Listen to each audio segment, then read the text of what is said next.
Hello, everyone. Welcome. This is NDISCO'S Village Meeting Podcast. This is our first one in January of 2025. Happy New Year to you all. I hope you enjoyed the short break that we had, the end of the year and the beginning of the year. It's back to the grind. I hope everyone is feeling well.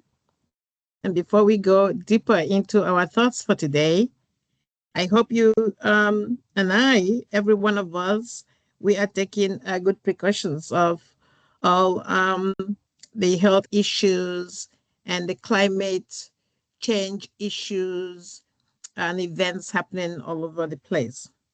I hope you are safe wherever you are. And if you are affected by any of these natural disasters, I pray to God that you heal and that you recover from them all. Today, we are continuing our journey on this podcast that, focuses on the African society and culture. And these, some summaries of discussions that we have had as a village, in a village meeting setting. And this is by those Africans that are home and bound, and also those that are in diaspora. And my talks are not specific to any region, but or in everyone within the continent and outside of it, looking in. For those who are not Africans or from the continent, this is also a chance to share our culture with you. Today, we are going to make an attempt to go live. And when I say live, you may not see me in the picture live, but as time goes on, we're going to work on that. We're going to have people who will come in and have chats live also on topics that are relevant to our society and culture in Africa. My name is Dr. Maslina M.OPARAOJI. I am not an expert on all of this. Actually, someone asked me the other day, are you an English major or literature major? No, I am in a different setting altogether. But this is a hobby for me to find out things that I don't know. And so you will hear me or see me talk most about the region I come from. I am Igbo by ethnicity. I am Nigerian, and I am from Mbise community of Imo State. But I'm also, a daughter of the global world. So I belong everywhere. And so I tap into all these to share with us. So when I talk about African culture, we are talking about the language, the medical care, the religion of Africa, food, folk art, celebrations, jokes, the manners that we have, our values, our clothing, and our working schedule. How do we really live day by day? All these make up our culture and more. So as we start this series 2, episode 2, we are determined to go make it a little bit visual for people. We started the whole of last year to do it by auditory means. So that means people listened to the audio. And this time around, we're going to try to make it shorter than what we used to have and break the pieces down a little bit, but also not leave anything out. So today, we are going to talk about one of those items.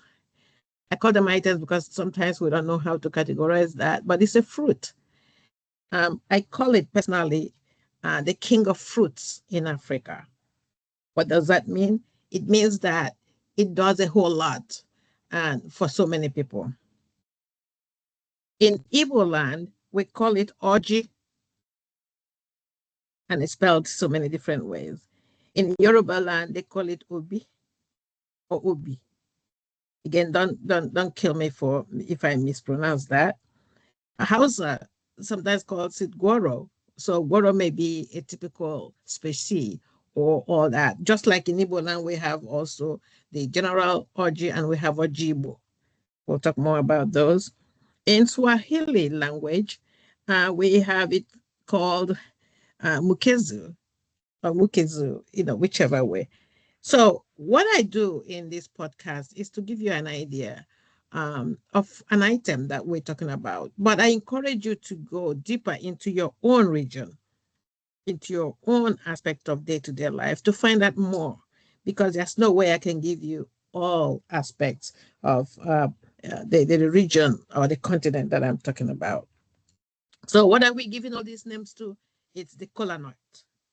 The Kolanut is the king of um, African culture. Other people in other regions of the world also, there is a mention of that being used also. It's also known in biological terms as Cola acuminata. Again, pardon my pronunciation, or Cola nitida. Again, like I said, I'm not an expert on this, but there are people who have written so many things on the Kolanut or so many aspects of it. So I encourage you, the one that comes to mind readily, and I have it here for you on the screen. It's one written by Dr. Amam Acholano. Dr. Acholano is the author of African Kolanut Custom. So I encourage you, if you are Igbo, if you are Igbo and you're from Igbo land and you also want to know about Kolanut generally, that is a good book to consult. There are many to that aspect, but I encourage you to approach that.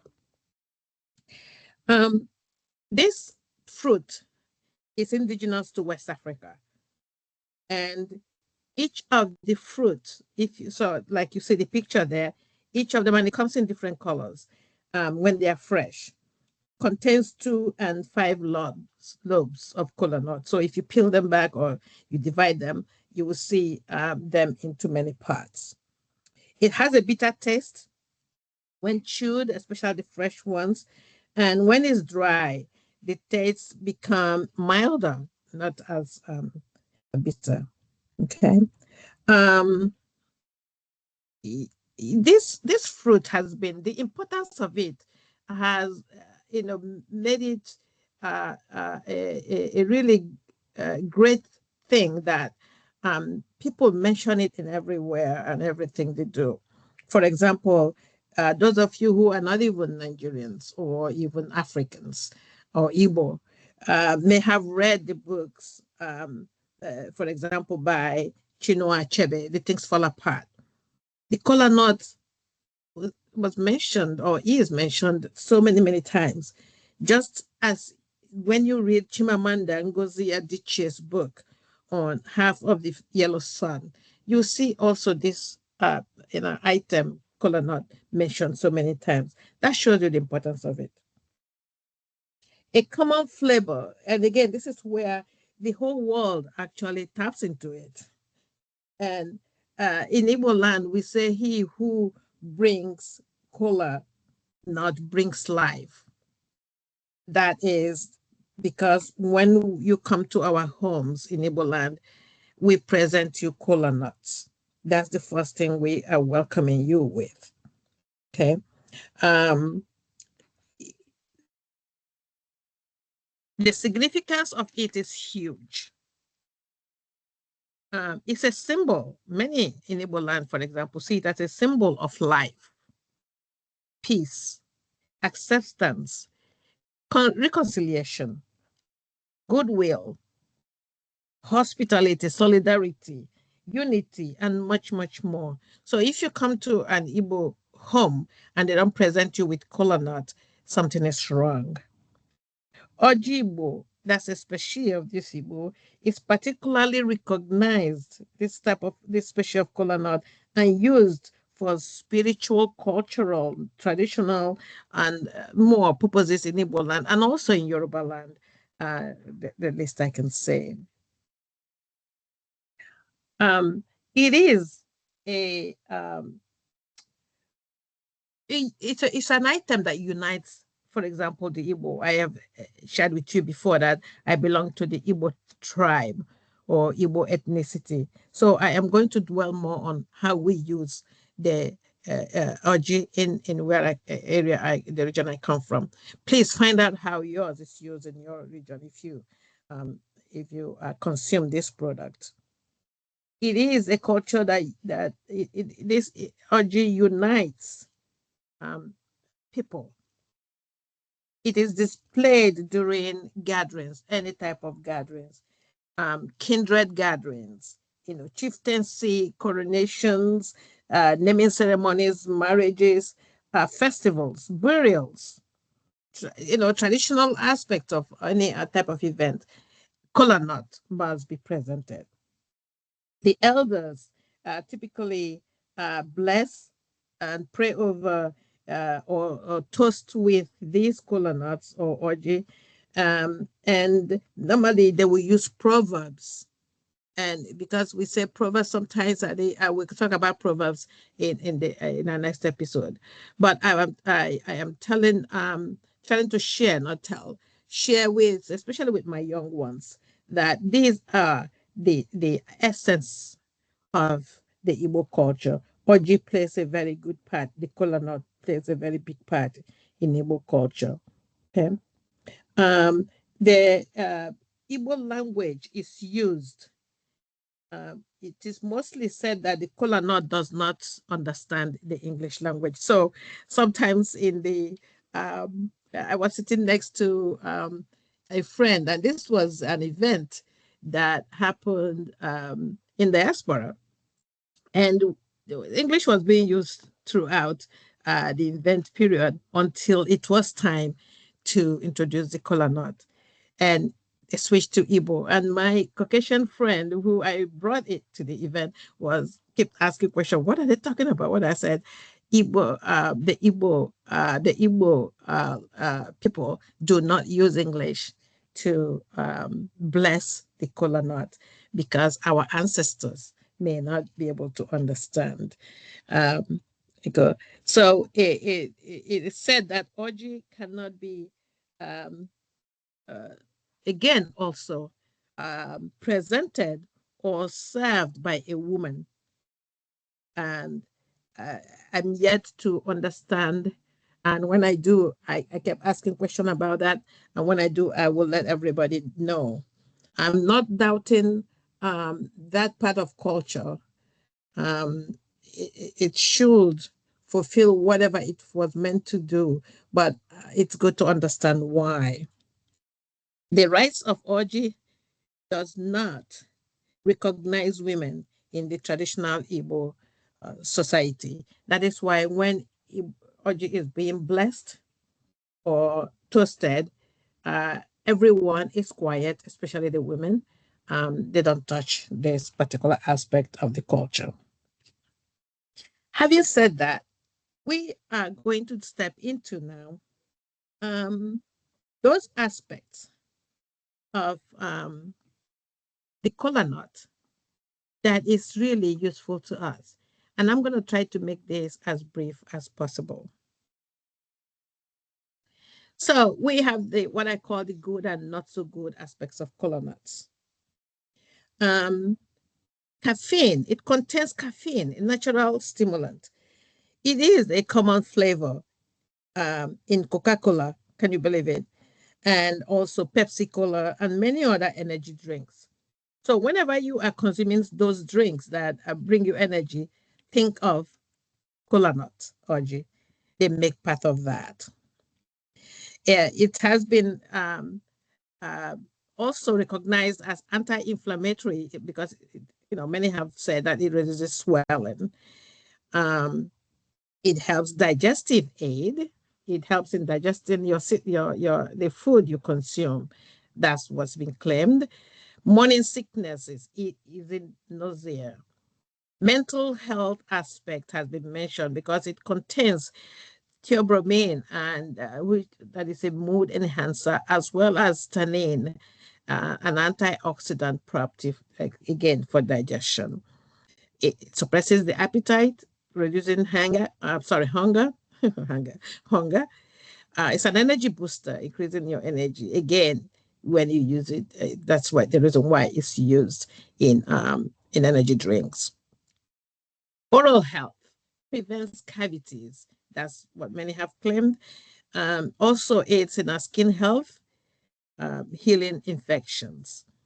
There have been mentioned that these also help in treatments for ulcers, depression, low sex drive, coughs, asthma, dysentery, you name it, and various eye diseases. Again, these are things that have been thrown out there. Some of them may not be empirical, but it's been said that these are the things that help. Okay? Um, we are going to also add that Kolanut has been listed by U.S. Food and Drug Administration, FDA, as generally safe for human consumption. Okay? Its extract has also been approved by FDA as an inactive ingredient in certain pharmaceuticals. So there you have it. So when you have all this mass production of cola nut, it's being put in use somewhere where the juices are extracted for more help in production of the byproducts of such.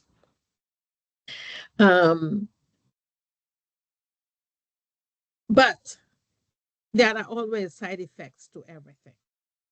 And when we give you the good side, our job is also to give you the other side of the coin. So consuming a lot of orji or a lot of cola nuts, as of course, if it gives you energy, there's the other side of the coin, restlessness. Okay. It can give you insomnia. Some students have reckoned that, using orji or cola nut as their own stimulant to stay awake, especially when they are studying for exams. So when it gets to be overused, like in any other substance, it sends you to sleeplessness. Okay. Jitteriness and shakiness, of course, it goes with the low aspect of stimulant. Dizziness has been reported, rapid or abnormal heart rate. In some cases, they've said that, it helps blood pressure, lowered blood pressure. But on the other hand, also, it can help in, because of the restlessness part of it, or the abuse of the um, energy enhancer, or the caffeine aspect of it. Now you can get rapid or abnormal heart rate. Dehydration has been reported. Anxiety, again, comes with the territory. And dependability and withdrawal are always a case of overusing stimulants. Some outfits, for example, the American Herbal Products Association has included cola nuts on a list of caffeine containing substances that should not be used by pregnant or breastfeeding mothers or those under age of 18. So there we have it, that no matter how good some things are, they are also bad at times. So we're going to have to make sure that we don't indulge more than required. So this will be, as I promised, short forms of this podcast. Again, this is why I also made some aspect of this visual so that you can see and again come back to what is being presented as a resource.